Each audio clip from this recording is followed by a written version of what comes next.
ಓಂ ಶ್ರೀ ಗುರು ಬಸವಲಿಂಗಾಯ ನಮಃ. ಸರ್ವರಿಗೂ ಶರಣು ಶರಣಾರ್ಥಿ. ವೇದಂಗಳ ಹಿಂದೆ ಹರಿಯದಿರು ಹರಿಯದಿರು, ಶಾಸ್ತ್ರಗಳ ಹಿಂದೆ ಬಳಸದಿರು ಬಳಸದಿರು, ಆಗಮಗಳ ಹಿಂದೆ ತೊಳಲಿದಿರು ತೊಳಲಿದಿರು, ಪುರಾಣಗಳ ಹಿಂದೆ ಬಳಲದಿರು ಬಳಲಿದರು. ಸೌರಾಷ್ಟ್ರ ಸೋಮೇಶ್ವರನ ಕೈ ಹಿಡಿದು ಶಬ್ದ ಜಾಲಂಗಳಿಗೆ ಬಳಲದಿರು ಬಳಲಿದರು. ಇದು ಯಾರ ವಚನ ಅಂತ ಯಾರಿಗಾರು ಗೊತ್ತಿದೆಯಾ? ಯಾರ ವಚನ? ಆದಯ್ಯನವರ ವಚನ. ಆದಯ್ಯನವರು ಗುಜರಾತ್ನಿಂದ ಬಂದಂತಹವರು. ಅಂದ್ರೆ ಈಗ ಸೌರಾಷ್ಟ್ರ ಅಂತ ಕರೀತಾರೆ, ಈಗ ಗುಜರಾತ್ ಆಗಿದೆ. ಅವಾಗ ಸೌರಾಷ್ಟ್ರ ಅನ್ನೋದೇ ಒಂದು ರಾಜ್ಯ. ಆ ಸೌರಾಷ್ಟ್ರದಿಂದ ಬಂದಂತಹವರು. ಅದಕ್ಕೆ ಪ್ರಾಯಶಃ ಸೌರಾಷ್ಟ್ರ ಸೋಮೇಶ್ವರ ಅಂತ ಹೇಳಿ ಅಂಕಿತವನ್ನು ಇಟ್ಕೊಂಡಿದ್ದಾರೆ. ಆವಾಗ ನೀವು ಕೇಳ್ಬೋದು, ಮತ್ತದು 12 ಜ್ಯೋತಿರ್ಲಿಂಗಗಳಲ್ಲಿ ಒಂದಲ್ವಾ? ಆದ್ರಿಂದ ಶರಣರು ಸ್ಥಾವರ ಲಿಂಗಗಳನ್ನ ಜ್ಯೋತಿರ್ಲಿಂಗಗಳನ್ನ ಇಟ್ಕೊಂಡಿದಾರಲ್ಲ, ಅಂಕಿತವಾಗಿ ಇಟ್ಕೊಂಡಿದಾರಲ್ಲ, ಅಲ್ಲಿ ಸ್ವಲ್ಪ ಬದಲಾವಣೆ ಮಾಡ್ಕೊಂಡಿದ್ದಾರೆ ಶರಣರು. ಸೂಕ್ಷ್ಮ ಗಮನಿಸ್ಬೇಕು ನಾವು. ಸೌರಾಷ್ಟ್ರ ಸೋಮೇಶ್ವರ ಲಿಂಗ ಎಷ್ಟು ವಚನಗಳಲ್ಲಿ, ಈಗ ತನುವಿನಲ್ಲಿ ನಿರ್ಮೋಹ ಮನದಲ್ಲಿ ನಿರಹಂಕಾರ ಬರುತ್ತಲ್ಲ, ಪ್ರಾರ್ಥನೆಯಲ್ಲಿ ಹೇಳ್ತೀವಲ್ಲ, ಅದು ಕೂಡ ಅವ್ರದೇನೆ. ಅಲ್ಲಿ ಸೌರಾಷ್ಟ್ರ ಸೋಮೇಶ್ವರ ಲಿಂಗದಲ್ಲಿ ಅಭೇದ್ಯನು ಅಂತ ಬರುತ್ತೆ. ಅಂದ್ರೆ ಲಿಂಗ ಅನ್ನೋ ಶಬ್ದ ಸೇರಿಸ್ಕೊಂಡ್ರು, ಏನಾದ್ರೂ ಒಂದು ಶಬ್ದವನ್ನು ಸೇರಿಸಿ ಅದು ಸ್ಥಾವರಲಿಂಗ ಸೂಚಕ ಅಲ್ಲ, ಅಥವಾ ಏನು 12 ಜ್ಯೋತಿರ್ಲಿಂಗಗಳಿಗೆ ಅಂಟ್ಕೋಬೇಕಾದ್ದಿಲ್ಲ ಅನ್ನುವಂತಹ ಸಂಗತಿಯನ್ನ ಶರಣರು ನಮಗೆ ಸ್ಪಷ್ಟವಾಗಿ ತಿಳಿಸ್ಕೊಡ್ತಾರೆ. ಅಂದ್ರೆ ನಿನ್ನೊಳಗೆ ಹುಡುಕ್ಬೇಕು ಪರಮಾತ್ಮನನ್ನ, ನೀನಿದ್ದ ಜಾಗವನ್ನೇ ಕೈಲಾಸವನ್ನಾಗಿ ಮಾಡ್ಕೊಳ್ಬೇಕು. ಭಕ್ತನಂಗಣವೇ ವಾರಣಾಸಿ. ಅದಕ್ಕೆ ಹೆಂಗ್ ಹೇಳ್ತಾರ ಅವರು ಅಂದ್ರೆ, ಈ ವಚನವನ್ನ ಎಂ.ಆರ್. ಶ್ರೀನಿವಾಸ ಮೂರ್ತಿ ಅವರು ಅವರ ಪುಸ್ತಕ ವಚನ ಧರ್ಮ ಸಾರ, ಅದರಲ್ಲಿ ಬಹಳ ಮುಖ್ಯವಾದಂತಹ ವಚನವನ್ನಾಗಿ ಇದನ್ನು ಇಟ್ಕೊಂಡಿದ್ದಾರೆ. ವೇದಂಗಳ ಹಿಂದೆ ಹರಿಯದಿರು ಹರಿಯದಿರು, ಶಾಸ್ತ್ರಗಳ ಹಿಂದೆ ಸುಳಿಯದಿರು ಸುಳಿಯದಿರು, ಆಗಮಗಳ ಹಿಂದೆ ತೊಳಲಿದರು ತೊಳಲಿದರು, ಪುರಾಣಗಳ ಹಿಂದೆ ಬಳಲದಿರು ಬಳಲದಿರು, ಸೌರಾಷ್ಟ್ರ ಸೋಮೇಶ್ವರನ ಕೈ ಹಿಡಿದು ಶಬ್ದ ಜಾಲಂಗಳಿಗೆ ಬಳಲದಿರು ಬಳಲದಿರು. ಎಂಥ ಪುನರುಕ್ತಿ ಮಾಡಿ ಎಷ್ಟು ಅದ್ಭುತವಾದ ತತ್ವವನ್ನು ಹೇಳ್ತಾರಂದ್ರೆ, ಇವತ್ತಿಗೂ ಕೂಡ 21ನೇ ಶತಮಾನದಲ್ಲೂ ಭಾರತ ದೇಶದ ಹೆಚ್ಚಿನ ಆಧ್ಯಾತ್ಮ ಸಾಧಕರುಗಳು ಯಾವುದಾದ್ರೂ ಒಂದು ಕಂಡುಕೊಂಡಿರ್ತಾರೆ. ವೇದ, ಪುರಾಣ, ಆಗಮ, ಶಾಸ್ತ್ರ, ಶ್ರುತಿ, ಸ್ಮೃತಿ ಇವುಗಳಿಗೆಲ್ಲ ಅಂಟ್ಕೊಂಡಿರ್ತಾರೆ. ನಿನ್ನ ಸ್ವಾನುಭವವನ್ನು ಹೇಳು ಅಂದ್ರೆ ಪ್ರಾಯಶಃ 4 ಲಕ್ಷ ಸಾಧುಗಳಲ್ಲಿ ಒಂದು 40 ಜನನಾದ್ರೂ ಸ್ವಾನುಭವವನ್ನು ಹೇಳೋರು ಸಿಗ್ತಾರೋ ಇಲ್ಲೋ ಗೊತ್ತಿಲ್ಲ. ಯಾಕೆ ಅಂದ್ರೆ ಆ ಕಡೆ ಗಮನ ಕೊಟ್ಟೇ ಇಲ್ಲ ಅವ್ರು. ಬಹಳ ಜನ ಗಮನ ಕೊಟ್ಟಿಲ್ಲ. ಭಗವದ್ಗೀತೆ ಹೀಗೆ ಹೇಳುತ್ತೆ, ಆಮೇಲಿಂದ ಋಗ್ವೇದದಲ್ಲಿ ಇದಿದೆ, ಆ ಉಪನಿಷತ್ತು ಇದನ್ನು ಹೇಳುತ್ತೆ. ಹೌದಪ್ಪ, ನಿನ್ನ ಬದುಕನ್ನು ಏನ್ ಮಾಡ್ಕೊಂಡೆ? ಸೂಕ್ಷ್ಮವಾಗಿ ಬಹಳ ಜನರ ಬದುಕನ್ನು ನೋಡ್ಕೊಂಡಾಗ ಅವರಲ್ಲಿ ಅಂತರಂಗದಲ್ಲಿ ಆಸೆ, ಆಮಿಷಗಳು, ಆಮೇಲೆ ದೈಹಿಕ ಕಾಯಿಲೆಗಳು, ದೌರ್ಬಲ್ಯಗಳು, ಅಥವಾ ವಿಚಿತ್ರ ಭಾವನೆಗಳು ಹೋಗೋದೇ ಇಲ್ಲ. ಒಬ್ರು ಬಸವರಾಜ ಹಡಗ್ಲಿ ಅಂತ ಹೇಳಿ, ಹಡಗ್ಲಿ ಗುರುಜಿ ಅಂತ ಕರೀತಾರೆ, ಇಲ್ಲಿ ಗುಳೆದ ಗುಡ್ಡದಾಗಿರ್ತಾರ ಅವರು. ಸತ್ಯವನ್ನ ಅರಸುತ್ತ ಅಂತ ಏನೋ ಒಂದು ಪುಸ್ತಕ ಬರೆದಿದ್ದಾರೆ. ಅದರಲ್ಲಿ ಬರೀ ಇಂಥವನ್ನೇ ಲಿಸ್ಟ್ ಮಾಡಿದ್ದಾರೆ ಅವರು. ವಿಚಿತ್ರ ಸಾಧುಗಳು, ಅದರಲ್ಲಿ ಅದ್ಭುತ ಸಾಧನೆ ಮಾಡಿದ್ದಾರೆ. ಅದ್ರ ಒಂದು ನೆನಪಿಗೆ ಬರುತ್ತೆ. ಅವರು ಬಸ್ಸಲ್ಲಿ ಹೊರಟಿರ್ತಾರೆ, ಹಿಮಾಲಯದ ಭಾಗಕ್ಕೆಲ್ಲೋ ಬದ್ರಿಗೋ ಎಲ್ಲೋ ಹೋಗ್ಬೇಕು ಅಂತ ಹೇಳಿ ಬಸ್ಸಲ್ಲಿ ಹೊರಟಿರ್ತಾರೆ. ಪಕ್ಕದಲ್ಲಿ ಒಬ್ಬ ಸಾಧು ಭಂಗಿ ಸೇರ್ತಿರ್ತಾನೆ. ಏನ್ರಿ ನೀವು ಭಂಗಿ ಸೇರ್ತಿರಲ್ಲ, ನಮ್ಗೆಲ್ಲ ಆಗಲ್ಲ, ಇದು ಆರೋಗ್ಯಕ್ಕೆ ನಮ್ಗೆಲ್ಲ ಹಿಂಸೆ ಆಗತ್ತೆ ಅಂತ ಇವ್ರಂತಾರೆ. ಆವಾಗಿನಿಂದ ಅವ್ನು ಏನ್ ಮಾಡ್ತಾನೆ ಗೊತ್ತಾ, ಭಂಗಿ ಸೇರ್ತಾನೆ, ಅದ್ರ ಹೊಗೆ ಮಾತ್ರ ಆಚೆ ಬಿಡೋದೇ ಇಲ್ಲ. ಸುಮಾರು 1 ಗಂಟೆನೋ 2 ಗಂಟೆನೋ ಸೇದಿದ್ದನ್ನೆಲ್ಲ ಹೊಟ್ಟೆ ಒಳಗಡೆ ಕುಂಭಕ ಮಾಡಿ ಪ್ರಾಕ್ಟೀಸ್ ಮಾಡಿರ್ತಾರ ಅವರು. ಇಟ್ಕೊಂಡು ಬಸ್ ಇಳಿದ್ಮೇಲೆ ಅದನ್ನೆಲ್ಲ ಒಟ್ಟಿಗೆ ಹೊರಗಡೆ ಬಿಡ್ತಾನೆ. ಅಂದ್ರೆ ಇಂತಹ ಸಿದ್ಧಿಗಳನ್ನು ಕೂಡ ಮಾಡ್ಕೊಳ್ಬಲ್ರು, ಆದ್ರೆ ತನ್ನನ್ನು ಪರಿವರ್ತನೆ ಮಾಡ್ಕೊಳಲ್ಲ. ಅಂದ್ರೆ ಭಂಗಿ ಸೇರೋದ್ ಬಿಡಕ್ಕಾಗಲ್ಲ ಅವನಿಗೆ. ಭಂಗಿಸೋದನ್ನ ಬಿಟ್ರೆ ಅವನ್ ಬದುಕದೇ ಇಲ್ಲ. ಅದು ಒಳ್ಳೇದಲ್ಲ.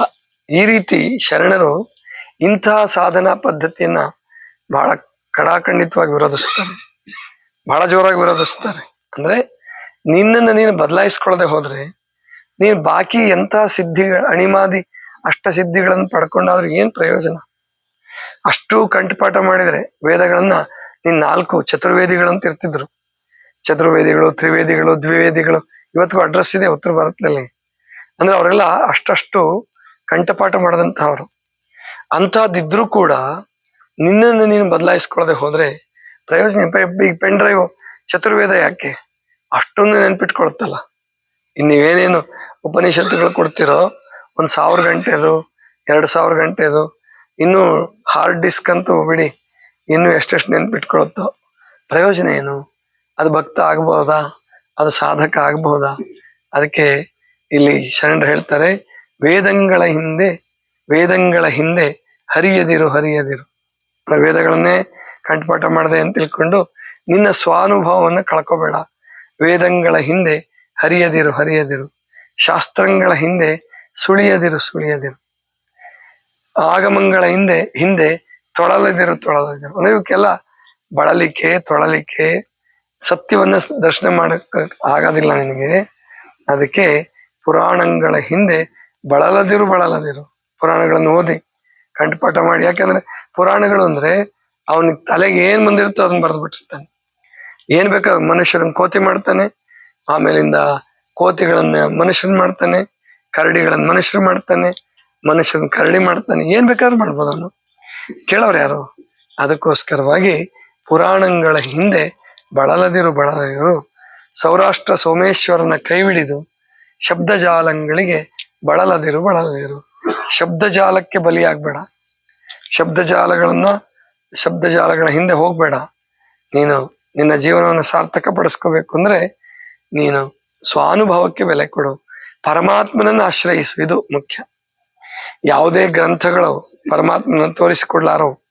ಅದರ ಅರ್ಥ ವಿದ್ಯಾಭ್ಯಾಸ ಮಾಡಬೇಡಿ ಅಂತ ಹೇಳಲ್ಲ ಶರಣರು. ಓದೋದನ್ನ ಕಲ್ಸಿದ್ರು, ಬರೆಯೋದನ್ನ ಕಲ್ಸಿದ್ರು. ಪ್ರತಿಯೊಬ್ಬರಿಗೂ ನಿನ್ನ ಅನುಭವ ಏನ್ ಹೇಳುತ್ತೆ, ನಿನ್ನ ಸ್ವಾನುಭವ ಏನ್ ಹೇಳುತ್ತೆ, ನಿನ್ನ ಹೃದಯ ಯಾವುದು ಒಪ್ಪುತ್ತೆ, ನಿನ್ನ ಮನಸ್ಸು ಯಾವುದನ್ನು ಒಪ್ಪುತ್ತೆ, ಅದನ್ನ ಅಂತರಂಗ ಶುದ್ಧಿ, ಬಹಿರಂಗ ಶುದ್ಧಿ ಎರಡನ್ನೂ ಸಾಧನೆ ಮಾಡು ಅಂತ ಹೇಳೋದು. ಅಂತರಂಗದಲ್ಲೊಂದು ಬಹಿರಂಗದಲ್ಲೊಂದು ಇದ್ರೆ ಪ್ರಯೋಜನ ಇಲ್ಲ.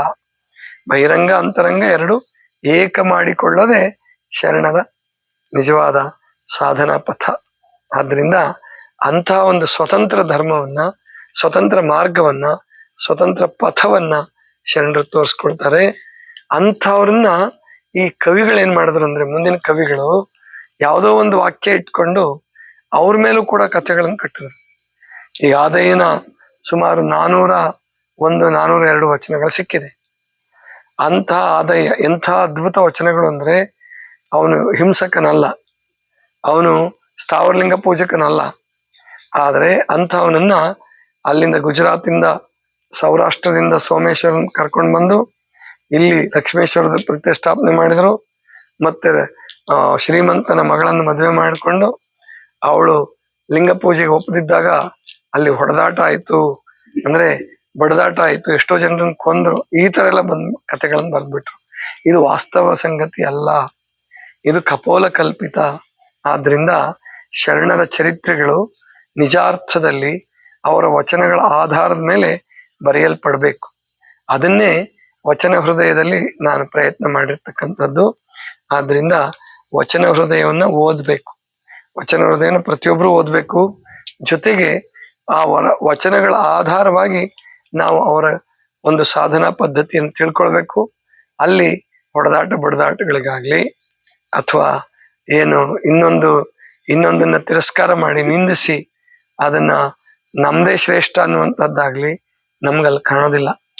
ಆಮೇಲೆ ಅಲ್ಲಿ ಜಗಳಗಳಿಗೆ ಅವಕಾಶ ಇಲ್ಲ ವಚನಗಳಲ್ಲಿ.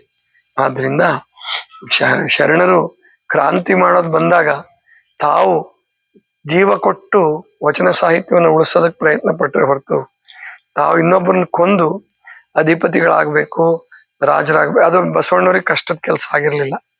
ಖಂಡಿತ ಕಷ್ಟದ ಕೆಲಸ ಆಗಿರ್ಲಿಲ್ಲ. ಆದ್ರೆ ಅದನ್ನ ಬಸವಣ್ಣವ್ರು ಮಾಡ್ಲಿಲ್ಲ, ಯಾವ ಶರಣರೂ ಮಾಡ್ಲಿಲ್ಲ. ಏನೋ ಕೆಲವು ಅವಿವೇಕಿಗಳು ಬರಿಬಹುದು, ಪುಸ್ತಕದಲ್ಲಿ ಬರ್ದಿರ್ಬೋದು, ಆಮೇಲಿಂದ ಚರಿತ್ರೆಗಳನ್ನು ತಿರುಚಿ ಬರ್ದಿರ್ಬೋದು. ಆದ್ರೆ ವಾಸ್ತವಿಕವಾಗಿ ಶರಣರು ಪೂರ್ಣವಾಗಿ ಅಹಿಂಸಾವಾದಿಗಳು. ಗಣಾಚಾರ ಅಂತಂದ್ರೆ ಅದನ್ನ ಸಮಾಜ ಪರಿವರ್ತನೆಗಾಗಿ, ಭಕ್ತರ ಪರಿವರ್ತನೆಗಾಗಿ ಇಟ್ಕೊಂಡಿದ್ರೆ ಹೊರತು ಮೂಢನಂಬಿಕೆಗಳ ವಿರುದ್ಧ ಹೋರಾಟ ಮಾಡ್ಲಿಕ್ಕೆ ಇಟ್ಕೊಂಡಿದ್ರೆ ಹೊರತು ಯಾವುದೋ ಒಂದು ಜನಾಂಗದ ವಿರುದ್ಧ ಅಥವಾ ಏನು ಅಧಿಕಾರಕ್ಕಾಗಿ ಆ ಗಣಾಚಾರವನ್ನ ಬಳಸಲಿಲ್ಲ. ಇದನ್ನ ನಾವೆಲ್ಲರೂ ತಿಳ್ಕೋಬೇಕು. ಇದಿಷ್ಟು ಇವತ್ತಿನ ಚಿಂತನ. ಸರ್ವರಿಗೂ ಶರಣ ಶರಣ.